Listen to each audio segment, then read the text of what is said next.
padroeira de um povo a lutar, a gente mineira te quer exaltar, não só lá na serra. Tu és... Amado irmão, amada irmã, saúde e paz com muito apreço, na alegria de estarmos juntos aqui, congregados ao redor da Mãe, a Mãe Maria, discípula exemplar, que nos inspira no caminho de proclamar a palavra como tarefa missionária nossa e de escutá-la com amor para nos transformar.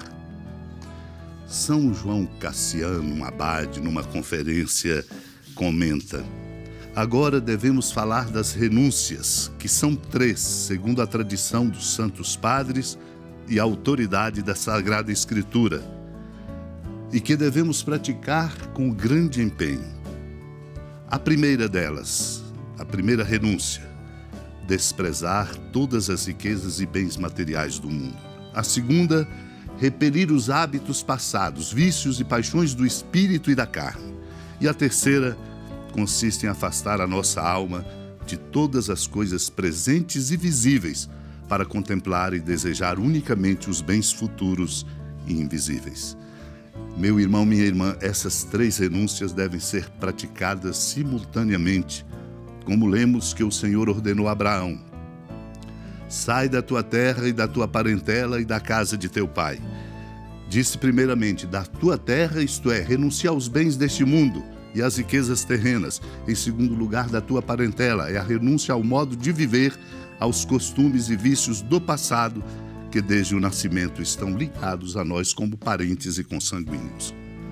Em terceiro lugar, a terceira renúncia, da casa de teu pai, isto é, afaste o olhar de toda lembrança deste mundo que temos diante dos olhos, e saindo em espírito dessa habitação temporal e visível, dirijamos os olhos e a mente para aquela morada em que habitaremos para sempre. Naquele tempo, grandes multidões acompanhavam Jesus. Voltando-se, ele lhes disse: se alguém vem a mim, mas não se desapega de seu pai e sua mãe, sua mulher e seus filhos, seus irmãos e suas irmãs e até da sua própria vida, não pode ser meu discípulo. Quem não carrega sua cruz e não caminha atrás de mim não pode ser meu discípulo. Com efeito, qual de vós, querendo construir uma torre, não se senta primeiro e calcula os gastos para ver se tem o suficiente para terminar?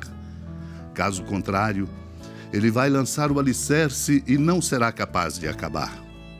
E todos os que virem isso começarão a caçoar, dizendo: este homem começou a construir e não foi capaz de acabar. Ou ainda, qual rei que ao sair para guerrear com outro, não se senta primeiro e examina bem se com 10.000 homens poderá enfrentar o outro, que marcha contra ele com 20.000?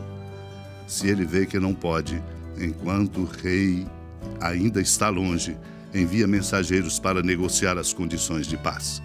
Do mesmo modo, portanto, qualquer um de vós, se não renunciar a tudo o que tem, não pode ser meu discípulo. Amado irmão, amada irmã, o Senhor nos desafia a qualificarmos o nosso discipulado. E esse desafio nos põe exatamente nesta indicação ao dizer: se alguém vem a mim, mas não se desapega de seu pai, de sua mãe, de sua mulher, filhos, irmãos, irmãs e até da própria vida, não pode ser meu discípulo. O Senhor não nos pede um desprezo, o Senhor nos pede a colocação da centralidade da presença de Deus, que é a fonte da vida e do amor na vida de cada um de nós. Para isso, nós precisamos nos exercitar, um exercício que nos purifique. Por isso é preciso tomar a própria cruz e caminhar atrás do Senhor, o que significa olhar a própria vida. A vida nossa, que é um enorme desafio a ser conduzida exatamente enquanto nós buscamos a direção verdadeira do bem e do amor. Carregar a própria cruz é olhar a si, não com orgulho, não com altos elogios falsos, mas olhar a si e ver onde é que é preciso mudar, o que é preciso se transformar. Por isso é preciso fazer nascer no próprio coração uma grande sabedoria para escolhermos, para nos modificar e para termos a competência de planejar a nossa vida de modo que ela se desabroche como força e expressão do amor de Deus. Por isso o Senhor traz questões práticas da vida ao dizer: alguém querendo construir uma torre tem que se sentar primeiro, calcular gastos, ver se tem o suficiente para terminar, para não ser razão de deboche de outros ao ver que lançou os fundamentos e não foi capaz de acabar. E aí todos, vendo isso, vão caçoar. Não foi capaz de acabar. Ou então o rei, que ao sair para guerrear com outro, não se senta e examina as suas condições, para que o outro vindo, ele percebendo que não pode enfrentá-lo, possa propor a paz. Exatamente para dizer isso a nós, o Senhor, é preciso ter competência para escolher, para poder examinar e para poder dar a direção adequada à nossa vida. Se ele vê que não pode, diz, enquanto outro rei ainda está longe, envia mensageiros para negociar. O Senhor termina dizendo: portanto, qualquer um de vós, se não renunciar a tudo que tem, não pode ser discípulo. Isto é, se não colocar Deus como centro. Por isso precisamos lembrar das 3 renúncias. A primeira, desprezar as coisas e bens materiais do mundo. A segunda, repelir hábitos passados e vícios e paixões.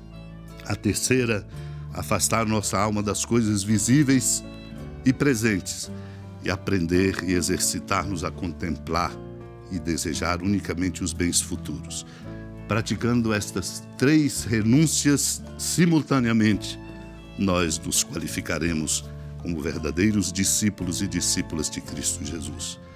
Pela intercessão da amada Mãe Maria, supliquemos esta graça. Senhora da piedade, Mãe Virgem do Cristo Deus. Lembrai-vos, ó piedosíssima Virgem Maria, que nunca se ouviu dizer que alguém daqueles que, tendo recorrido à vossa proteção, implorado a vossa assistência e reclamado o vosso socorro, tenha sido por vós desamparado. Animado com igual confiança, a vós recorro, ó Virgem das Virgens, e gemendo sob o peso dos meus pecados, me prostro a vossos pés. Não desprezeis as minhas súplicas, ó Mãe do Verbo encarnado, mas dignai-vos de as ouvir propícia e de me alcançar o que vos peço. Amém. Feliz padroeira de um povo a lutar, a gente mineira te quer exaltar, não só lá na serra, tu és esplendor de toda esta terra, também és fulgor. Amado irmão, amada irmã, com alegria, da ermida da padroeira do estado de Minas Gerais, a Senhora da Piedade, que da sua casa de clemência e bondade nos acompanhe e nos abençoa do alto da serra, magnífica arquitetura divina, a bênção de Deus, amor misericordioso, Pai, Filho e Espírito Santo, desça sobre sua família, sustente sua vida, proteja sua casa, fecunde o caminho missionário de nossa igreja e nos encha de sabedoria e permaneça conosco para sempre. Amém. Feliz padroeira de um povo a